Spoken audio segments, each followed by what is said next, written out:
নমস্কার বন্ধুরা, আমার চ্যানেলের আরও একটি নতুন পর্বে আপনাদের সকলকে স্বাগত। মা সরস্বতী হলেন বিদ্যা, বুদ্ধি এবং সঙ্গীতের দেবী।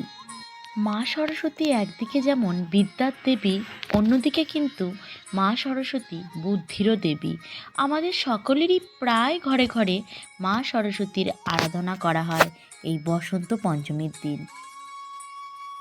আমাদের মনের অন্ধকার দূর করে শিক্ষার আলোয় আমাদের মনকে আরও বেশি জাগরিত করার জন্যই কিন্তু মা সরস্বতীর আরাধনা। প্রতি বছর মাঘ মাসের পঞ্চমী তিথিতে বা শুক্লা পঞ্চমী তিথিতে মা সরস্বতীর পুজো করা হয়। এবছর 1431 বঙ্গাব্দ এবং ইংরেজি 2025 সালে বসন্ত পঞ্চমী পড়েছে মূলত 2 দিন, অর্থাৎ আজ এবং কাল। বসন্ত পঞ্চমী শুরু হচ্ছে আজ, অর্থাৎ 2রা ফেব্রুয়ারি রবিবার দুপুর 12:14 থেকে, আর সেটি থাকবে পরের দিন অর্থাৎ 3রা ফেব্রুয়ারি সোমবার সকাল 9:59 পর্যন্ত। রবিবার এবং সোমবার উভয় দিনেই বসন্ত পঞ্চমী থাকলেও উদয়া তিথি মেনে আগামী কাল অর্থাৎ 3রা ফেব্রুয়ারি সোমবার দিনই কিন্তু সরস্বতী পুজো করা প্রয়োজন। কিন্তু বন্ধুরা, আপনারা কি জানেন সরস্বতী পুজোর দিন অর্থাৎ আজ ও কাল দুদিন পড়েছে সরস্বতী পুজো। এই দুদিন ভুলেও এই কাজগুলি কিন্তু করা একদম উচিত নয়। আমাদের শাস্ত্রে বারবার কিন্তু একটি কথাই বলা হয়েছে, এটা শুধুমাত্র যে মা সরস্বতী পুজোর দিন তাই নয়, বিভিন্ন দেবদেবীর পুজোর দিনও কিন্তু এই কাজগুলি থেকে বিরত থাকার কথা বারবার করে বলা হয়েছে। না হলে বিদ্যার দেবী বাগদেবী আমাদের উপর ভীষণভাবে রুষ্ট হন। আজ এই ভিডিওর মাধ্যমেই বন্ধুরা আপনাদের সামনে সেই সব বিষয় নিয়েই আলোচনা করব। আপনাদেরকে তাই অনুরোধ করছি শেষ পর্যন্ত ভিডিওটি দেখে যাবেন। যে কোনো পূজা অর্চনার ক্ষেত্রে যেটি সব থেকে বেশি প্রয়োজন সেটি হলো শ্রদ্ধা এবং ভক্তি। তাছাড়াও এমন কিছু কিছু জিনিস থেকে যায় যেগুলি এই পুজো ছাড়াও কিন্তু করা প্রয়োজন। সবার প্রথমে যে কথাটি বলবো সেটি হলো সরস্বতী পুজোর দিন কখনোই হাতে অথবা পায়ের নখ কাটবেন না। এমনকি বন্ধুরা সরস্বতী পুজোর দিন চুলও পর্যন্ত কাটা উচিত নয়। এটিকে আমাদের শাস্ত্রে অশুভ বলে গণ্য করা হয়েছে।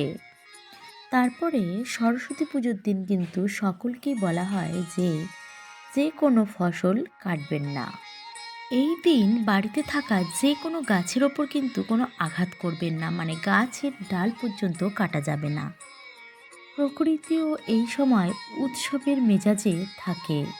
তাই বন্ধুরা একটি কথাই বলবো, বসন্ত পঞ্চমীতে যদি বৃক্ষরোপণ করেন তাহলে কিন্তু অত্যন্ত ভালো।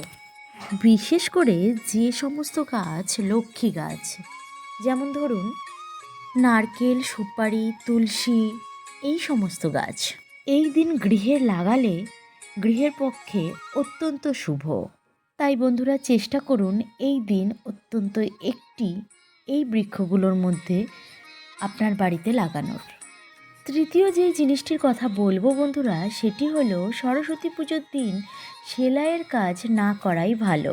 এই দিন স্নান করার পর দেবীকে পুজো দেওয়ার পর তারপরেই কিন্তু খাবার খাওয়া উচিত। এই কথাটা বলার কোনো দরকার নেই, কারণ আমরা সকলেই যে কোনো পুজো করি না কেন তার আগে কিন্তু স্নান করার পরে কিন্তু কিছু খাই না, আগে পুজো করি তারপরে কিন্তু খাবার খাই।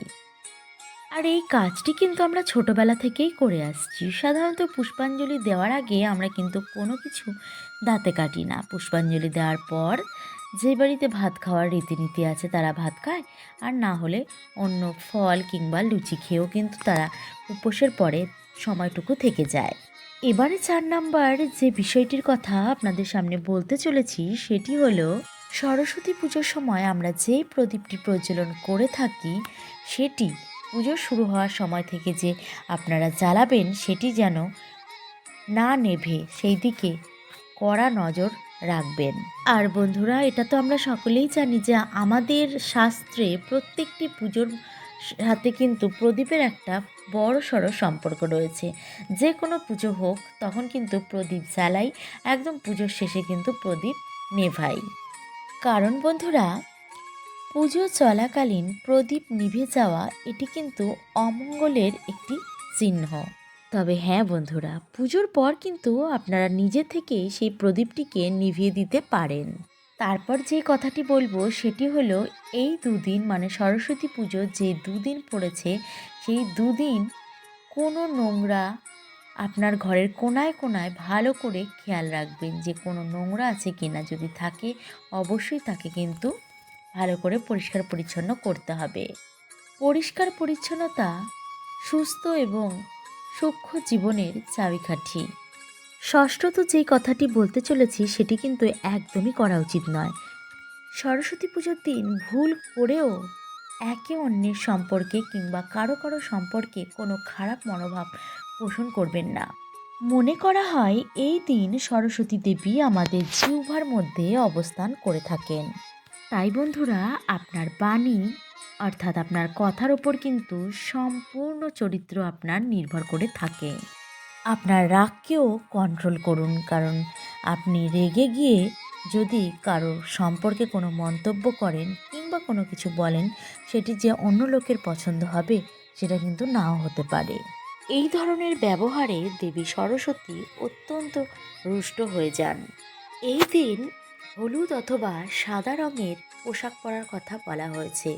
কালো অথবা লাল রঙের পোশাক থেকে দূরে থাকার কথা বলা হয়েছে। মানে কালো আর লাল রঙের পোশাক পরতে বারণ করা হয়েছে। এই দিন ভুলেও গুজব বা পরনিন্দায় মেতে উঠবেন না। এই দিন পূজার স্থলে যেখানে প্রতিমা রাখা হয়েছে সেখানে জুতো পরে ঘুরে বেড়াবেন না, কারণ জুতোর মধ্যেই কিন্তু সমস্ত জীবাণু থাকে। আমাদের শাস্ত্রে এ কথাটি বারবার করে উল্লেখ করা হয়েছে যে পুজোর স্থানে কখনোই চটি বা জুতো পরে যাওয়া উচিত নয়। পুজোর স্থানে বা পুজোর ঘরে যেমন জুতো রাখা উচিত নয়, তেমনি পুজোর ঘরে কিন্তু জুতো পরে ঘোরাঘুরি করাও উচিত না। সরস্বতী পুজোর দিন যেহেতু একটি পবিত্র দিন, আর এই পবিত্র দিনে কোনো ধরনের নেশা জাতীয় জিনিস খাওয়া বারণ। আর এই দিন কখনোই কিন্তু কোনো নেশা জাতীয় খাবার ছোবেন না, আর অবশ্যই মাংস খাবেন না। বন্ধুরা, সরস্বতী পুজোর দিন সকালবেলায় কিন্তু আমাদের স্নান পর্বটি সেরে নেওয়া উচিত, আর এটাই কিন্তু নিয়ম। আর এটা তো আমরা সকলেই জানি যে পুষ্পাঞ্জলি দেওয়ার জন্য সকালবেলাতেই কিন্তু স্নান করাটি আবশ্যক। আর অবশ্যই বন্ধুরা, এটি কিন্তু ভুলে যাবেন না, স্নান করার পূর্বে মুখে এবং আপনার সমস্ত শরীরে কাঁচা হলুদ আর নিম পাতা বেটে লাগাবেন। এতে করে আমাদের দেহেরও কিন্তু শুদ্ধিকরণ ঘটে। শুধু তাই নয় বন্ধুরা, শরীরে যদি আপনার কোনো রকম ইনফেকশন হয়ে থাকে, এই মিশ্রণটি লাগালে কিন্তু তার থেকেও মুক্তি পাওয়া যায়। স্নান করার পর হলুদ অথবা সাদা রঙের একটি বস্ত্র পরিধান করে নেবেন। তারপর মা সরস্বতীর আরাধনা করবেন। তো বন্ধুরা, আজকের পর্বটি আপনাদের কেমন লাগলো অবশ্যই কিন্তু কমেন্ট করে জানাবেন। আজকের মতো এই পর্যন্তই। আবার দেখা হচ্ছে অন্য একটা নতুন পর্বের সাথে। ততক্ষণ ভালো থাকবেন, সুস্থ থাকবেন। নমস্কার।